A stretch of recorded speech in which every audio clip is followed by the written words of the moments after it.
C'est l'histoire d'un roi puis d'une reine qui étaient heureux comme un roi puis une reine. Pas de soucis, pas de tracas, tout ce qu'ils voulaient, ils l'avaient. Ben presque. Parce qu'il y a quand même quelque chose que l'argent porte pas. Un enfant. Ben le roi puis la reine, ils ont travaillé fort là-dessus, d'un bord puis de l'autre, changé de côté, vous êtes trompés. Puis la reine est tombée enceinte. Elle a accouché d'un beau petit garçon, un prince héritier. Ben cet enfant-là, ils ont fait attention comme à la prunelle de leurs yeux. Puis il a grandi.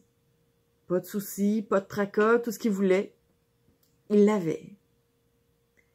Quand il a été en âge de se marier, ben le roi et la reine ont fait venir toutes les princesses des alentours pour qu'ils puissent choisir celle avec qui il allait passer sa vie.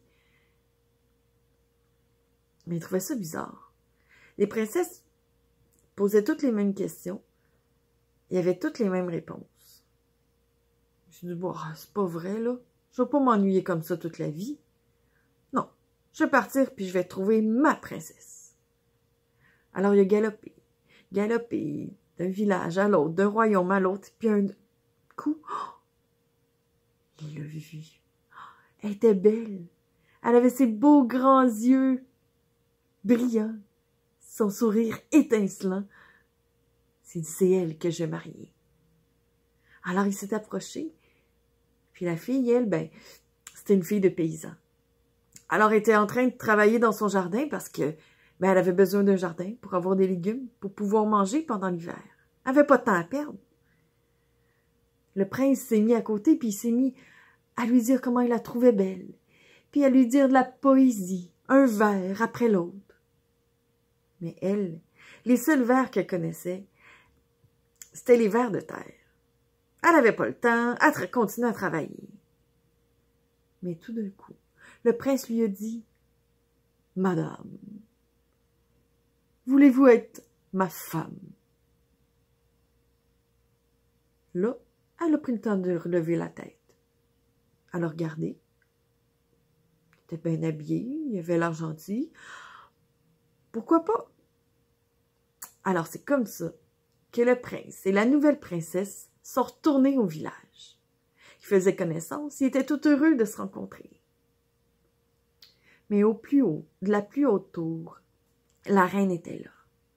Et elle était pas vraiment contente de voir son fils, son prince, au bras d'une fille de paysan. Les princes, ça marie des princesses, pas des filles de paysans. Quand la jeune fille est arrivée, la mère lui a dit, « Écoute, si tu veux marier mon prince, il va falloir que tu files toute la laine de la salle de laine en 3 jours. Sinon, tu vas retourner chez vous. » Ben là, elle a dit, « Oui, c'est sûr, je vais essayer au moins. » Et puis elle l'a amené dans la salle de laine.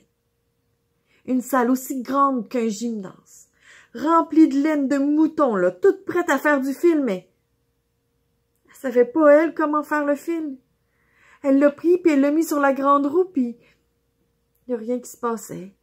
Elle a essayé de l'entortiller, de le tirer, mais après 2 jours, elle avait toujours pas réussi à faire du fil. Elle était découragée. Elle voulait le marier, son prince.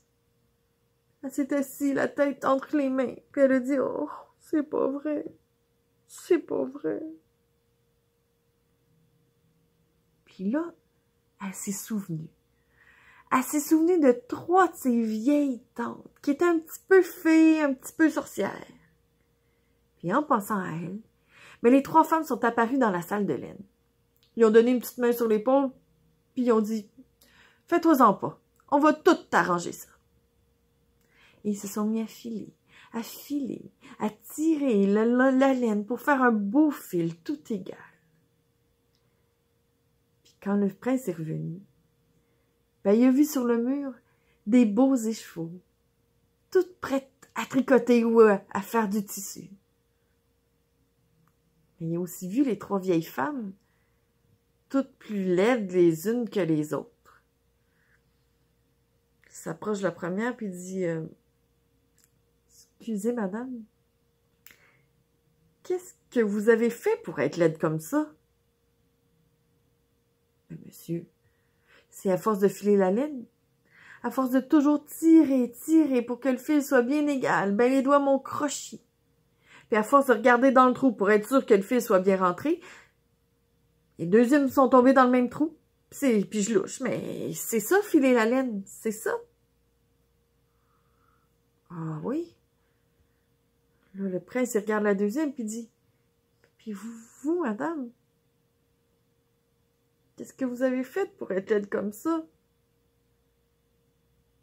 Monsieur, à force de filer la laine, de toujours passer le lin ou le chanvre dans ma bouche, ben, les lèvres m'ont gonflé à devenir aussi grosses que mon visage. Mais c'est ça, filer la laine, le jeune. Oh, puis là, il a regardé la troisième. Puis vous, madame, qu'est-ce que vous avez à être laide comme ça? Ben, toujours penché à enrouler la laine. Puis là, ben, le dos m'a courbé, puis il y a une bosse qui m'a poussé sur le dos. Mais c'est ça, filer la laine, le jeune. Hey, le prince, il voulait pas que sa princesse, elle devienne laide comme ça. Alors il a promis qu'elle n'aurait plus jamais, au grand jamais besoin de filer la laine. Et puis ils sont allés se marier. Ils ont fait des noces qui ont duré des jours et des jours de pur plaisir. Et puis s'ils sont pas morts, ben, ils vivent encore.